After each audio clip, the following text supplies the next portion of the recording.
Salt. Some people would say that it is bad luck to spill salt. I don't think we really have to worry about that here tonight, because this isn't even salt. I'll get to that in a minute. What I want to talk about is my journey with salt and share with you all how salt is unhealthy, how we can't get away from it, and how you can reduce your salt intake, feel better, and live longer. Why isn't this salt? This isn't salt because the companies extract all of the natural organic ingredients in salt to sell to supplement companies. And what they have left over is this bleached, talcum powdered product that they sell us for 51 cents for a whole can, and we think it's salt. In essence, it's not salt because it has been heated to 1200 degrees, virtually changing the whole molecular structure of the salt. So it's no longer salt anymore. And then the chloride and the chlorine and the talcum powder to dry it out also make it pretty unhealthy. In contrast, natural salt in its pure form has a nice pink color to it. This happens to be Himalayan salt. And you can see all of the minerals that actually compose our body in this salt. This salt comes from ancient seabeds. And I actually have some samples I'd like to pass out so you all can look at. Natural sea salt in its purest form has a nice, beautiful color to it. Hasn't been bleached, hasn't been processed. Okay, back to my journey with salt. I got exposed to salt and got on my salt bandwagon about 20 years ago when I went to work for corporate America. And they gave me a full expense account, 3 meals a day. I traveled 50 weeks out of the year.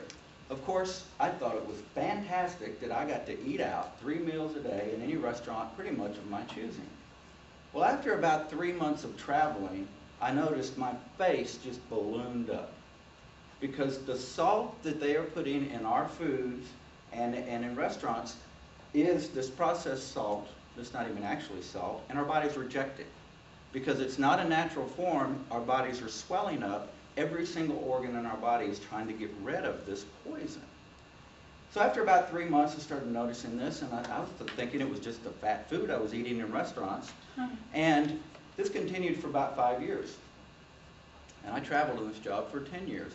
Well, it's about 5 years, and let me ask a question. Has anybody ever eaten a really salty meal and you can feel your blood pressure and your jugular veins just, they feel like they want to explode? That started happening to me about 5 years, and I thought I had a serious problem, and I did. And I researched it and found out it was the salt. And I noticed it after particular salty meals, my blood pressure would shoot through the roof, and I could feel it. My jugular veins just going. So I started reducing my salt intake. And what I noticed was immediately it went away. And that's the first thing I want to talk about is salt is unhealthy. The evidence is out there. The American Medical Association came out last year in 2008 and said that salt is unhealthy. They want to regulate the food industry for putting so much salt in food, and they want to advocate for its reduction in all of our diets. One of the officers from the American Medical Association said, quote, "The excess consumption of salt in this country is the equivalent of a jumbo jet crashing with 400 people on it every single day of the year." That's how many people, 150,000 people a year, that excess salt consumption is killing through heart disease, high blood pressure, hypertension, and I think personally there are numerous underlying diseases caused by salt. So the American Medical Association, many others have spoke out. They started adding iodine in salt back in the 1920s because they figured, oh, this is a popular medium to cure iodine deficiency, let's just add it to salt. I don't know about you all, but I really don't trust corporate America putting a chemical in my salt and selling it for 51 cents. I don't know how much accuracy they can afford to have for 51 cents and put a chemical like iodine. And guess what? Now our country has hypothyroidism, is rampant. And they suspect it has to do with that. Of course we need salt, we need iodine, but we can get a lot of that from healthy, natural foods, fruits and vegetables, fish for iodine, and there are other sources for that. So that gets to my second point, we can't get away from it. Salt is the perfect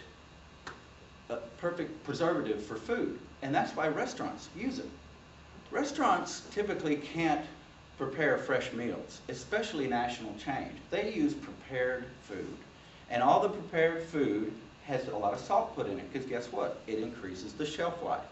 They can't make a profit if they are preparing a fresh batch every day. They've got to pre-prepare it and ship it to these various chain restaurants, and salt will give it that shelf life.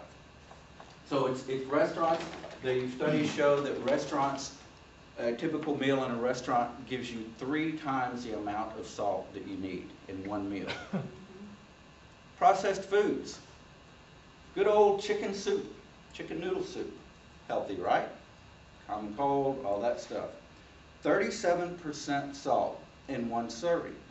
The problem is there's 2.5 servings in here, and I don't know about you guys, but if I sit down to eat a can of soup, I'm eating the whole thing. So that's 100% of the salt in one can of soup. And again, it's not even salt, it's the poison that I just poured on the floor. So that's why we can't get away from it. It's everywhere, it's hard to get away from, especially if you eat out a lot, and we all eat a lot of processed foods. And the third thing is how you can reduce your salt intake. In my personal journey, and everybody else that I know that has reduced their salt intake, we all say the same thing. Once you cut down on salt, you don't miss it. In fact, they just came out with a study that said we are consuming twice as much salt as we did 40 years ago. And that is because corporate America has conditioned us to eat more salt. They've conditioned us because they have to put it in the food to make it last longer, give it a longer shelf life, all that. So we are craving double the level of salt than we did 40 years ago when we were perfectly happy. So our salt intake is increasing, and that's because of all the preservatives and the fast food places and the restaurants. So the way that you can reduce it is to get your taste buds accustomed to less salt, and it only takes about 2 or 3 months.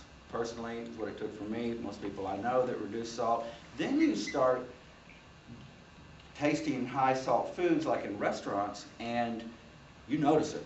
I mean, it is, once you're used to lower salt and you go have a meal, and I drive my poor family and friends crazy because I don't like to go out to eat to chain restaurants anymore. And they all love this wonderful meal they have, and I can't stand it because I'm exposed to all this salt. And I don't like that. So you can reduce your salt intake. You can also get passionate like I did, and your friends and family think you lose your mind, and I launched a website called saltsucks.com. I got so passionate about this and so tired of fighting it and running from it, I did a website several years ago, saltsucks.com. And so I wanted to share with you that if you reduce your salt intake, you can improve your health and you can live longer, and that it's really not that hard to do. You can do it within a few months, and you will not even miss the salt.